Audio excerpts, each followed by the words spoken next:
सुभाषितानी के बारे में बताने जा रहा हूँ। सुभाषित का अर्थ होता है अच्छी बात, अच्छी बोली, जिससे कि लोगों का मन जो है वो प्रसन्न हो। तो इसको देख लेते हैं। सु प्लस भाषित। सु मीन्स होता है सुंदर और भाषित मीन्स बोली, वचन। यानी कि जब हम सुंदर वचन बोलेंगे तो जितने भी हैं वो प्रसन्न रहेंगे, खुश रहेंगे।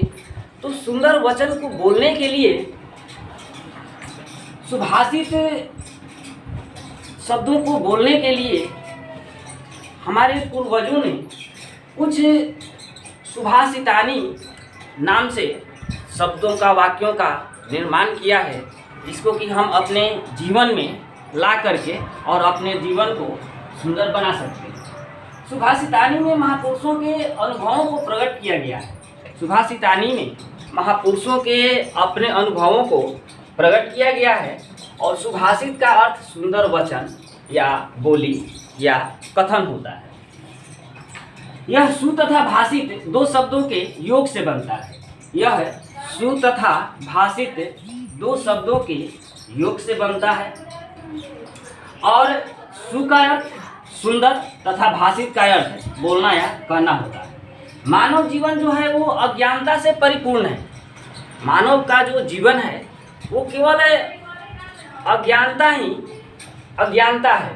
उसको अज्ञानता को दूर करने के लिए हम लोग अपने पूर्वजों द्वारा कहे गए वचनों का पालन करना चाहिए। और इसलिए सुंदर वचनों द्वारा व्यक्तियों को जीवन की सच्चाई को समझने की प्रेरणा दी गई है। यानी कि उनसे जीवन को सच्चाई की प्रेरणा मिलती है। यह जीवन में पालन करने योग्य है। यह जो है अपने जीवन में पालन करने योग्य है। और इसके प्रयोग से भाषण, बातचीत या जो भी हम लोग लिखते हैं वो क्या होता है, सुंदर लगने लगता है। और इसके अनुसार हमें अपने से बड़ों का आदर सम्मान करना चाहिए और उनकी सेवा करनी चाहिए। कहा गया है, मीठी वाणी बोलिए मन का आपा खोए, औरन को शीतल करे आपहु शीतल होए। तो फिर भी एक और कहा गया है, कोयल का सुर लेती हैं कौवा का को देत। कोयल कुछ लेती नहीं है और कौवा कुछ देता नहीं है।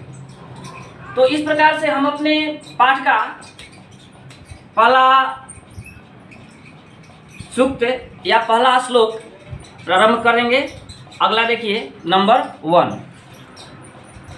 तो पहला देखेंगे, सुखार्थी वा त्यजेत विद्यां, विद्यार्थी वा त्यजेत सुखम, सुखार्थी नः कुतो विद्या, विद्यार्थी नः कुतो सुखम। कह रहा है कि सुखार्थी वा त्यजेत विद्या, सुख चाहने वाले को विद्या त्याग देना चाहिए। विद्यार्थी वा त्यजेत सुखम, और विद्या चाहने वालों को सुख त्याग देना चाहिए। सुखार्थी नः कुतो विद्या, सुख चाहने वाले को विद्या कहाँ और विद्यार्थी नः कुतो सुखम, और विद्या चाहने वाले को सुख कहाँ से प्राप्त हो। ये इसलिए कहा गया है कि जो विद्यार्थी होते हैं, जो विद्या प्राप्त करना चाहते हैं, उनके लिए सुख दुख का विचार नहीं करना चाहिए। विद्यार्थी का जीवन एक तपस्या है। विद्यार्थी का जीवन एक तपस्या है। केवल सुख की खोज करने वाला विद्यार्थी नहीं हो सकता। इसलिए कहा गया है कि विद्यार्थियों का 5 लक्षण होना चाहिए। क्या क्या? काग चेष्टा वको ध्यानम, स्वान निद्रा तथैव च, अल्पहारी गृह त्यागी, विद्यार्थी च 5 लक्षणम। कह रहा है कि विद्यार्थियों का 5 लक्षण होना चाहिए। कौन कौन? तो काग चेष्टा, कौवे की तरह किसी भी चीज को सीखने की इच्छा होनी चाहिए। जैसे कौवा किसी भी चीज को प्राप्त करने की इच्छा प्रबल रखता है, उसी तरह विद्या प्राप्त करने के लिए इच्छा जो है वो प्रबल होनी चाहिए। काग चेष्टा वकोध्यानम, बकुले की तरह ध्यान होना चाहिए। जिस तरह बकुला जल के किनारे या जल में खड़ा होकर के मछली को ध्यान से देखता है, उसी प्रकार आपका भी ध्यान होना चाहिए। काग चेष्टा वकोध्यानम, श्वान निद्रा, कुत्ते की तरह नींद होनी चाहिए। अब ये नहीं कि सोए हैं और जगाने के लिए मम्मी पापा आएंगे, ऐसा नहीं होना चाहिए। श्वान निद्रा तथैव च अल्पाहारी, विद्यार्थी को थोड़ा भोजन करना चाहिए। गृह त्यागी, घर से दूर रहना चाहिए, शांति में अध्ययन करना चाहिए। तो ये विद्यार्थियों का 5 लक्षण होता है। कहा गया है कि विद्या बिना जीवन जो है वो व्यर्थ है। तो इस जीवन को अच्छा बनाने के लिए इन 5 बातों पर ध्यान देना आवश्यक है। ऐसे कलयुग में हमारे जो बच्चे हैं ये सीधे इसके विपरीत हो जाते हैं। क्या? तो इस पर भी एक है कि ठास भोजन चाप निद्रा सिनेमा च दिने दिने, यानी कि खूब भर पेट खा लेंगे, मोबाइल लेकर के बैठ जाएंगे, दिन भर देखते रहेंगे, घर से इधर उधर घूमते रहेंगे, यानी 5 का फॉलो करेंगे लेकिन सब अपोजिट फॉलो करते हैं। इसमें कहा गया है कि सुखार्थी व त्यजेत विद्याम विद्यार्थी व त्यजेत सुखम, विद्यार्थी को सुख का त्याग कर देना चाहिए और जो सुख चाहता है उसे विद्या त्याग देनी चाहिए। लेकिन आजकल तो मोदी सरकार में सब ऑनलाइन व्यवस्था हो गया है, सोए सोए पढ़ लो, सोए सोए सब काम कर लेना है, परेशानी है ही नहीं, घर से बाहर जाना ही नहीं है। तो यहाँ तो अब हो गया कि सुख के साथ अध्ययन करना है। पहले बच्चे विद्यालय में मोबाइल लेकर के जाते थे तो उनको सर्च करके खोज करके निकालना पड़ता था, उन्हें दंड देना पड़ता था। लेकिन अब कुछ दिन में ऐसा सिस्टम आ जाएगा, ये चेक करना पड़ेगा कि किस बच्चे के पास मोबाइल है और किस बच्चे के पास मोबाइल नहीं है। जिस बच्चे के पास मोबाइल होगा वो क्लास अटेंड करेगा और जिसके पास मोबाइल नहीं होगा वो क्लास अटेंड नहीं करेगा। यानी कि पहले के जस्ट अपोजिट हो गया। एजुकेशन लाइन जो है वो पहले से सीधे उल्टा होते जा रहा है। पहले बच्चे मोबाइल लाते थे तो विद्यालय से निकाला जाता है, अब मोबाइल नहीं लाएंगे तो विद्यालय से निकाला जाएगा। तो इस प्रकार से देख लेते हैं, सुखार्थी व त्यजेत विद्या, सुख चाहने वाले को विद्या का त्याग कर देना चाहिए। विद्यार्थी व त्यजेत सुखम, और विद्या चाहने वाले को सुख का त्याग कर देना चाहिए। सुखार्थी न कुतो विद्या, सुख चाहने वाले को विद्या कहाँ से प्राप्त होगी, और विद्यार्थी न कुतो सुखम, विद्या प्राप्त करने वाले को सुख कहाँ से प्राप्त होगा। इसको हम लोग इस प्रकार भी कह सकते हैं कि सुख चाहने वाले को विद्या छोड़ देनी चाहिए। सुख चाहने वाले को विद्या छोड़ देनी चाहिए। विद्या चाहने वाले को सुख त्याग देना चाहिए। विद्या चाहने वाले को सुख त्याग देना चाहिए, क्योंकि सुख चाहने वाले को विद्या और विद्या चाहने वाले को सुख कहाँ से प्राप्त हो सकता है, ये नहीं हो सकता है। तो दूसरा है कि हंस श्वेत वकः श्वेत, कह रहा है कि हंस भी उजला है, वकः मीन्स बगुला भी उजला है। को भेद वकः हंसयो, को भेद वकः हंसयो मीन्स क्या भेद है, अंतर है वकः हंसयो, वकुला और हंस में। तो कह रहा है कि नीर क्षीर विवेके तु, मीन्स पानी और दूध में अलग करने के लिए, पानी और दूध को अलग करने के लिए हंसो हंस वको वक, हंस तो हंस ही है, बकुला बकुला ही है। यदि बगुले को पानी और दूध मिला करके दें तो उसको अलग नहीं कर सकता है, और हंस जो है वो पानी छोड़ देगा और दूध उसमें से निकाल लेगा। कहने का तात्पर्य यह है कि ज्ञानी और अज्ञानी में बहुत अंतर है। जिसके पास ज्ञान है वो समर्थवान है, जिसके पास ज्ञान नहीं है वो असमर्थ है। इस पर एक और भी कहा गया है कि विद्या विहीन पशु भी समान। जिसके पास विद्या नहीं है वो पशु के समान है। यही नहीं, एक और देख लेते हैं कि काका कृष्ण व कह कृष्ण। कौवा और कोयल दोनों काला और काली होती हैं, लेकिन दोनों में क्या अंतर है? दोनों की आवाज में अंतर है। यहाँ दोनों सफेद ही हैं, लेकिन दोनों में क्या अंतर है कि एक बुद्धिमान है और एक बुद्धिमान नहीं है। तो यदि हंस को हम दूध और पानी मिला करके देते हैं तो वो अलग कर देता है, और बगुले को पानी और दूध मिला करके देते हैं तो वो अलग नहीं होता है।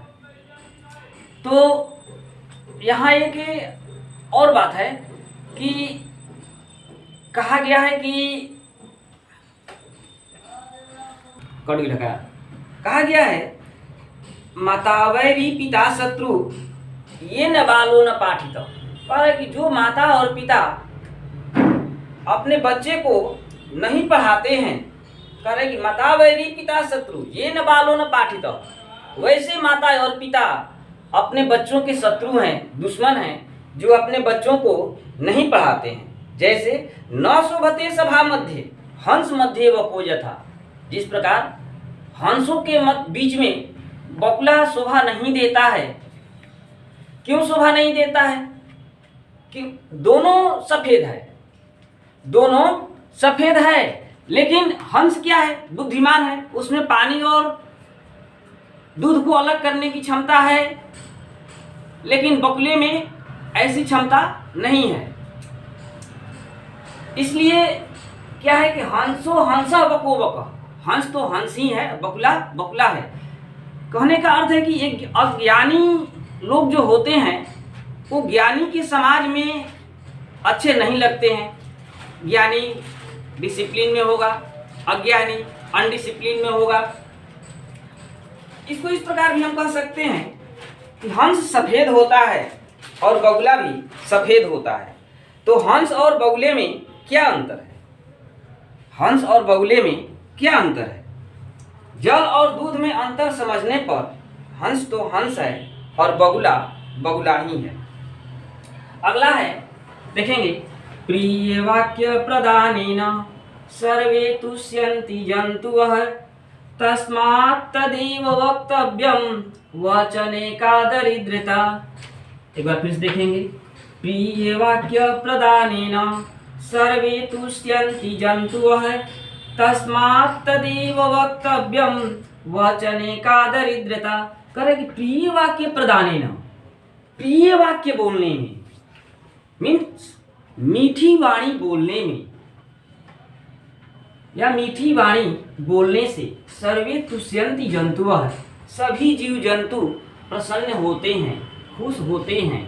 तस्मात् तदेव वक्तव्यम, उसी प्रकार बोलने में वचने का दरिद्रता, बोलने में क्या दरिद्रता है? यानी कि जब मीठी बातों को बोलने से ही सभी जीव जंतु प्रसन्न होते हैं, तो मीठी बातों को ही बोलने में कंजूसी क्या करना है? क्योंकि यदि कड़ा शब्द भी बोलते हैं तो उसमें न अधिक ऊर्जा लगती है, और मीठा बोलेंगे तो न अधिक ऊर्जा लगेगी। ऐसा नहीं है कि मीठा बोलने में अधिक लग रहा है, कड़वा बोलने में कम लग रहा है। तो मीठा वचन, मीठी वाणी ही बोलना चाहिए, जिससे कि सबको अच्छा लगे। कड़वा वाणी, कटु वाणी कभी नहीं बोलना चाहिए। इसको इस प्रकार भी कह सकते हैं कि मीठे वचन सभी जीवों को प्रसन्नता प्रदान करते हैं। मीठे वचन जो हैं वो सभी जीवों को प्रसन्नता प्रदान करते हैं। हमें हमेशा मीठे वचन ही बोलने चाहिए। हम जब भी बोलें तो मीठे वचन ही बोलें, कड़वा कटु वचन नहीं बोलें। मधुर वचन बोलने में कैसी दरिद्रता, मधुर वचन बोलने में दरिद्रता नहीं करनी चाहिए।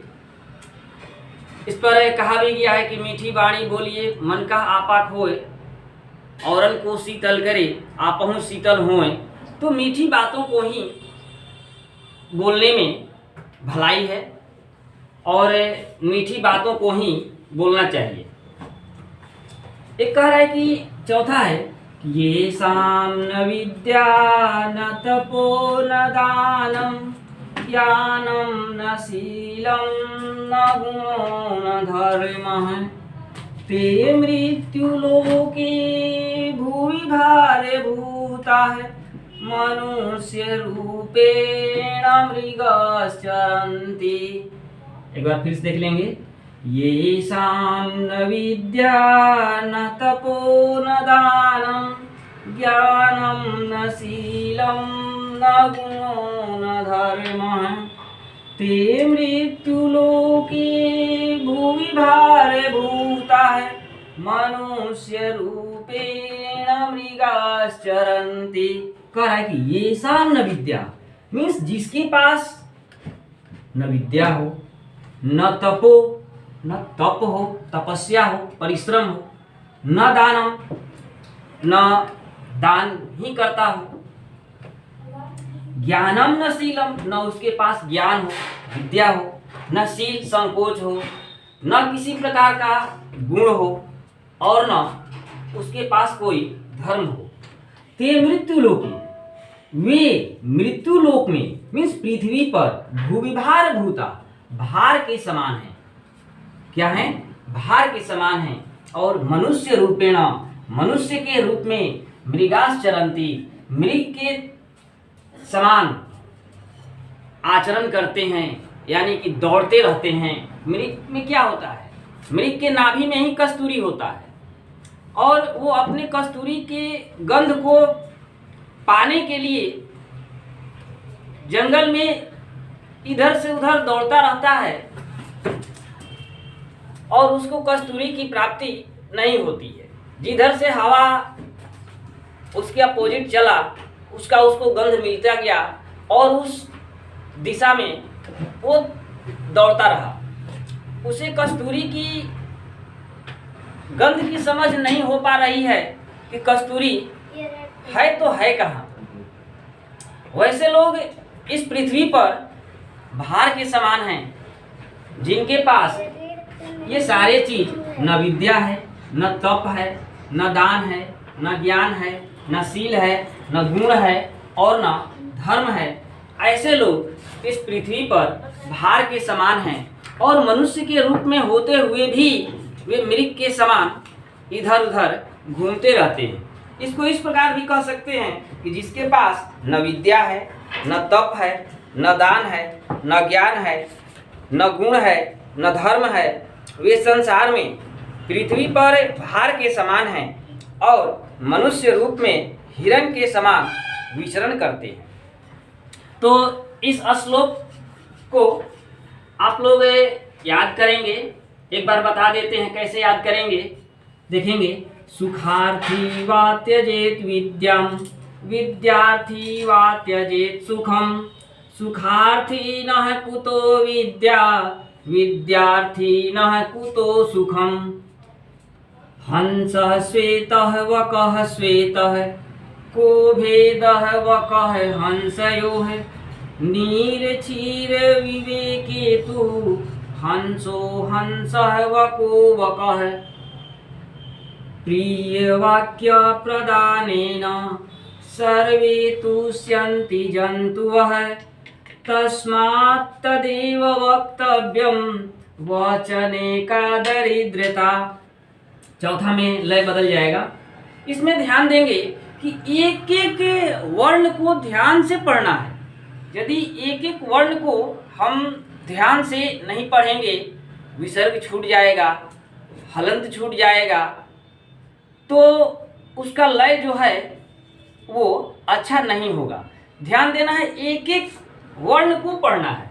जैसे ये शाम न विद्या न तपो न दानम ज्ञानम न शीलम न गुणो न धर्मः ते मृत्युलोके भुवि भारभूताः मनुष्य रूपेण मृगाश्चरन्ति।